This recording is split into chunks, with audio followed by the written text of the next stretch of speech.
Olá pessoal, tudo bem? Hoje eu queria falar sobre uma das coisas que eu pensei nos meus estudos, que eu acho muito importante a gente entender,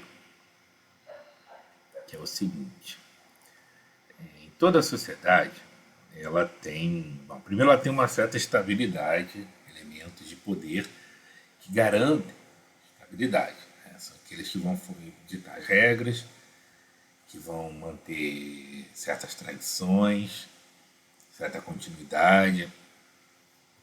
E ao mesmo tempo, principalmente nas sociedades modernas, a gente tem os elementos de mudança. Né? Antigamente, algumas sociedades quase não tinham elementos de mudança, na verdade. Não era assim generalizado. Mas já isso mudou já há muito tempo. Né? As sociedades modernas todas elas são muito dinâmicas, tem uma mudança muito grande. E, na verdade, eu acho que isso é muito pouco ainda analisado, né? Quando a gente vai estudar como é que funcionam as sociedades humanas portanto, como se distribuem, por exemplo, os poderes, que é uma questão, não vou dizer que é a única, mas é importante nessa compreensão, que é quais são os grupos que detêm as mudanças que a sociedade vai passar e que mudanças cada grupo detém, de que forma, e como as decisões desses grupos podem afetar mais ou menos essas decisões. E existe já o termo, na literatura econômica, o termo mudança econômica. Eu nunca vi o termo mudança política, mas eu mesmo pensei outro dia que, bom, a gente pode estender esse nome, que nem existe o termo mudança econômica, existe o termo mudança política. A mudança econômica tem a ver principalmente com a questão da inovação, da tecnologia, do desenvolvimento tecnológico, que muda as estruturas econômicas, entre outras, né? Muitas outras, na verdade. Tem mudanças, inovações, desde inovações bem de ponta, na ponta, na superfície, que são inovações de produto, até inovações até institucionais, que, em última instância, também já começa a bater no que eu chamei de mudança política. Né? E você nota em cada sociedade, por exemplo, como é que você tem as mudanças institucionais para o jeito político, né? Do ponto de vista da regência do Estado, dos governos. Bom, você tem os três poderes, você tem uma série de grupos de poder, você tem uma série de grupos que decidem como é que determinada coisa vai ser dita ou não. Existem, mas não é só isso, né? Você tem grupos que controlam, por exemplo, a cultura, as ideologias predominantes, você tem um longo estudo sobre isso, na sociologia e tudo mais. E na mudança econômica você tem a questão da inovação, que é um amplo estudo, tem vários tipos, como eu falei, vai desde produto, inovações empresariais, processos produtivos, até inovações mais profundas. Né? Você tem na área cultural, você tem inovações culturais, você tem inovações artísticas, que afetam, né, a cultura, a mentalidade das pessoas. Então isso vai impactar de alguma forma. Então, tanto do ponto de vista de quem muda, quanto do ponto de vista de quem mantém também, aí mais tem muito mais a influência do Estado, né, quem mantém, quem dita as regras e quem as vigia, quem cria o chamado enforcement, né, que é um termo técnico, quer dizer, é um termo que eu gostaria de traduzir, mas que o português não é bom para neologismo como o inglês é. Seria, eu costumo traduzir muito mal e porcamente como forçação, né? É você forçar mesmo, aí a gente usa essa palavra no português, mas não tem substantivação, é você forçar as pessoas a seguirem as regras. Esse é o enforcement. Que é, em sua grande maioria, se não tudo, o papel do Estado, né? O Estado cria as leis e você tem as polícias, você tem os julgamentos e tudo, para forçar as pessoas a seguir aquelas regras, senão ela não sai do papel, né, muitas das vezes. Aqui no Brasil a gente vê muito isso, né? Quantos crimes são impunes e aí você escreve lá aquele monte de palavrinha bonitinha lá na legislação e ninguém segue. E daí? Né? Então você tem esse conceito de enforcement. Então todos esses conceitos, tanto os poderes que mantêm a situação como estão, quanto os poderes que mudam a sociedade, entre outros, né? Você tem uma série de questões aí. E eu tenho me focado muito em estudar essa questão da mudança. Gosto mais da parte muda. Eu não gosto muito de manter as coisas como estão, mas eu também estou estudando isso aí porque a gente tem que estudar tudo, né? Mas é. E agora eu estou mudando a questão da mudança política. Eu tive muita minha formação mudança econômica, o lado mais capitalista, mais econômico, empresarial, né? Porque, bom, engenharia e produção, depois economia, quer dizer, a gente fica muito nessa parte mais econômica, empresarial, capitalista. E aí, eu estou olhando mais aquela parte que outras carreiras, né? Que eu, a carreiras das quais eu não cheguei nem perto, como direito, relações internacionais, que é o outro lado. O lado político, o lado burocrático, né? O lado dos governos, das relações entre o governo, o pessoal de relações internacionais vê muito, não só o direito internacional, sim, inclusive, que também, acho que o pessoal de direito também aprende, né? Se eu não estou falando besteira, sei lá. Mas como é que funciona os governos, como é que funciona cada uma das regras, as organizações, esse monte de organismo internacional que surgiu, se não me engano, a partir da segunda metade do século XX. Eu tinha estudado, assim, aquelas organizações de Bretton Woods, FMI, que é de economia, mas, assim, as outras eu confesso que eu estou tentando estudar agora que eu falei, não, realmente eu tenho que olhar o outro lado. Eu gosto muito mais do lado econômico e gosto mais do lado da mudança. Agora tem que aprender, inclusive, o regulatório e político e até e político que muda e até o político que mantém, né? O enforcement todo o Estado de manter as coisas como eles são. Isso tudo são fontes de poder, né?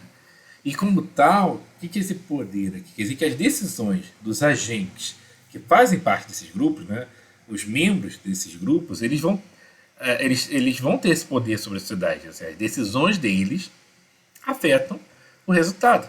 E se a gente não entende esse processo, fica até difícil que a gente queira uma mudança política, aí no lado mais normativo, a gente queira que a mudança política siga aquilo que a gente queria que fosse, mas não dá nem para começar, a gente não sabe nem como aquilo funciona. Você vai mexer numa máquina que você não viu o manual? Até a máquina de lavar hoje em dia, depende de se for muito complicado, se você apertar o botão errado, você faz besteira, bicho. Eu já tive parente aí antigo que não sabe nem programar videocassete. Aliás, videocassete foi uma coisa que passou, uma tecnologia que passou por todo o ciclo de vida e acho que muitos já se fizeram dele nunca aprenderam como programar videocassete, né? Assim, antigamente só tinha televisão, ninguém gravava nada, veio o videocassete, saiu, aí entraram os DVDs, Bluetooth, aí você vê esse streaming agora, e se você perguntar, você algum dia programa videocassete? Não, agora já foi. Já acabou essa tecnologia, nem existe mais, né?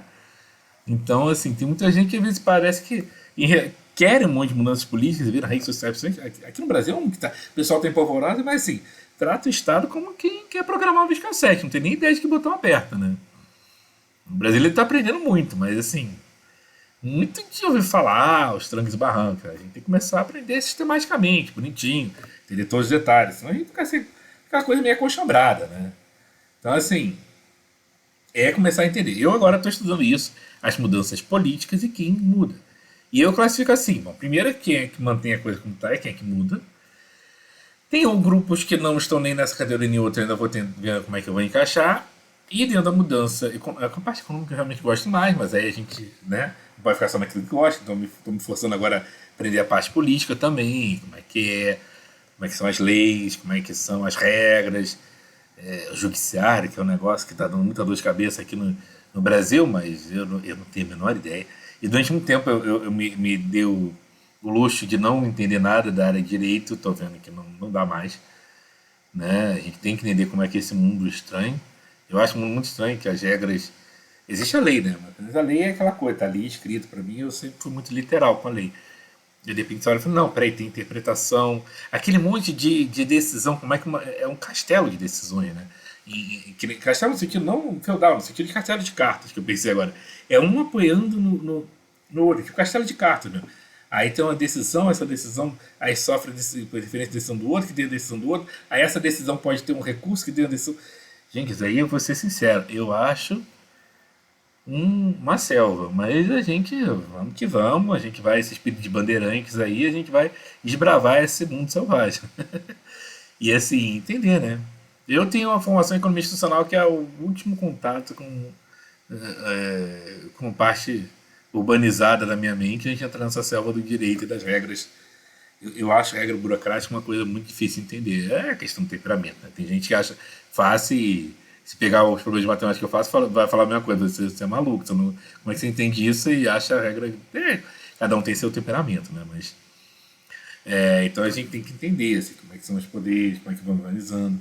Eles começam, poderes mais assim, governamentais, ou territorialistas, esse é o termo do Giovanni Arrighi. Eles começam assim, pequenos, feudos, lá na Europa, certos grupos e tal, vai crescendo no tamanho de Estado Nacional, mas hoje em dia tem até organismos internacionais, a Europeia, a própria ONU, né? Aí você teve a OMS aí na pandemia, teve muita força. Você tem agora a OTAN com essa guerra da Rússia e Ucrânia, sai a OMS, entra a OTAN como protagonista, então você tem todo esse problema. E ia estudando e entendendo. Então, assim, é começar a entender como, como ocorrem as mudanças e que decisões são tomadas e como elas afetam. Porque cada pessoa. A diferença de poder é isso, né? Quer dizer, às vezes eu tomo decisões sobre certos assuntos que ninguém está nem aí, né? Já outras decisões que, de repente, outras pessoas tomam aquelas mesmas decisões, ou eu tomo algumas decisões que podem impactar muita gente. Então, acho que a gente tem que entender o poder disso antes até de entrar em qualquer coisa de política. Política você tem que depois. Só depois que tem que entender como funciona é que a gente pode ver para onde a gente quer ir, meio que nem GPS, aí sim. Depois que você já tiver o mapa.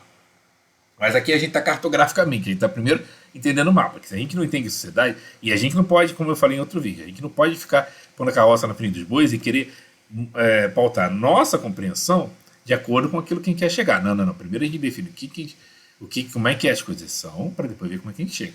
Né?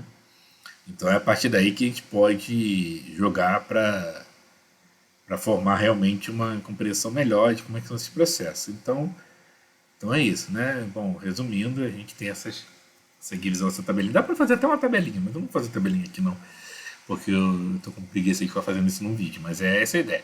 Existem forças de mudança e forças de permanência. Eu acho que ainda tem uma terceira ou quarta categoria nisso, mas por enquanto é o que tem para hoje.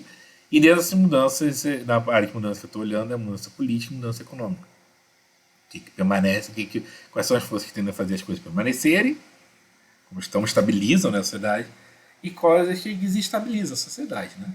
Mudam, propõem coisas novas, inovação. E como eu sou um cara que eu quero inovação em muitas coisas, eu quero uma sociedade bem fluida, bem aberta à mudança que cada realização de cada ser humano propõe, para que a gente possa saber e conseguir criar uma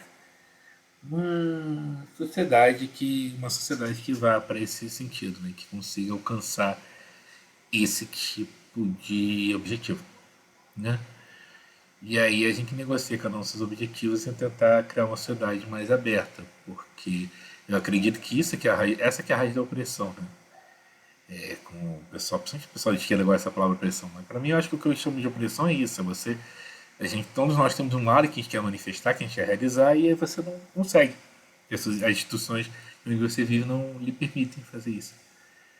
Então, esse é um desafio, né? Esse é um desafio. Mas primeiro a gente tem que entender como a sociedade funciona. Tem que entender como é que funciona, como eu falei, que nem programar videocassete, né? Muita gente, o videocassete nem mais existe, muita gente existiu já, claro. Né? No fim das contas, eu acho que teve modelos de sociedade que foram meio que nem videocassete. As pessoas simplesmente mudaram o governo, as formas, e ninguém nunca descobriu como é que é, e agora também já era. Agora já estamos em outra. Então vamos como programar o nosso serviço de streaming agora. Sociedade moderna. Como é que vai? O resto aí, deixa pra lá. Apesar de que na nossa sociedade tem coisas bem antiquadas ainda, tem as coisas modernas, então, enfim, tudo complicado. Ser humano é mais complicado que tecnologia, viu? Tecnologia é um negócio complicado, mas ser humano é muito mais. Não... Eu já fiz a área de exatas, fui para humanas e eu pessoalmente acho humanas bem mais desafiador. E olha que tem umas coisas assim que matemática difícil não são simples não, mas cara, essa área de humanas, tudo muito ambíguo, muito polissêmico, não é aquela coisa certinha não. Bem mais desafiador.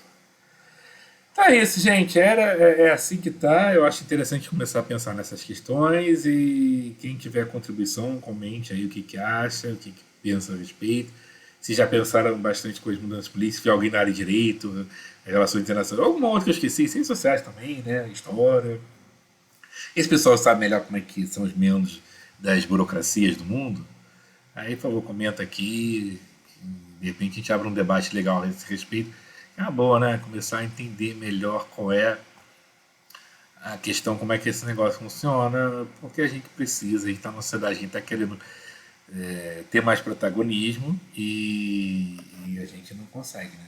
Não consegue. A gente quer mais protagonismo na vida e tá difícil. Tá difícil. A gente é uma sociedade que tem uma série de questões complicadas e o brasileiro fica naquela, pô, como é que eu mudo isso aí, gente? É um grande desespero atual nosso. Então a gente tem que primeiro entender como é que funciona, porque se a gente não tiver muita cuca no lance, como dizia uma outra lá, a gente não vai conseguir não, gente. Não, não adianta querer ter bravata, não. Tem que ter cabeça, tem que ter cachola e tem que ter bastante neurônio no assunto, entendeu? Tudo trabalhado no neurônio, porque nas sinapses aí, porque senão não rola. Não rola, tá bom? Então, gente, é isso. Espero que tenham gostado da minha contribuição. Eu vou continuar aqui estudando, estou lendo bastante coisa sobre isso. Vou trazendo as atualizações para vocês dos meus estudos e minhas questões. E quem quiser comentar, quem quiser contribuir, por favor, comente aqui.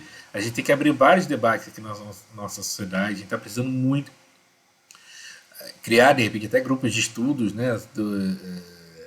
De como é que as coisas dos sistemas mundiais, mas também do Brasil, história do Brasil, história internacional, como é que a economia funciona, né? Inclusive internacionalmente, que se chama de sistema mundial, que é como a economia funciona como um conjunto no mundo inteiro. E a gente tem que estudar muito como é que são esse mecanismo todo para pegar, entender melhor como é que as coisas são, né?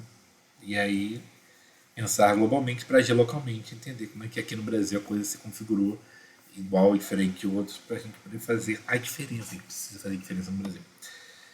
Bom, é isso. Quanto tempo eu tenho? Nossa, 16 minutos de vídeo. Gente, é isso. Espero que tenham gostado. Por favor, comentem bastante. Vamos abrir o debate. Vamos criar grupos de estudo sobre essas questões. Quem estiver interessado, comenta aí. A gente vai vendo. Vamos estudando junto e vamos lá que a gente estuda, a gente entende e a partir daí a gente age e ripa na chulipa, né, gente? É isso. Obrigado aí. Até o próximo vídeo.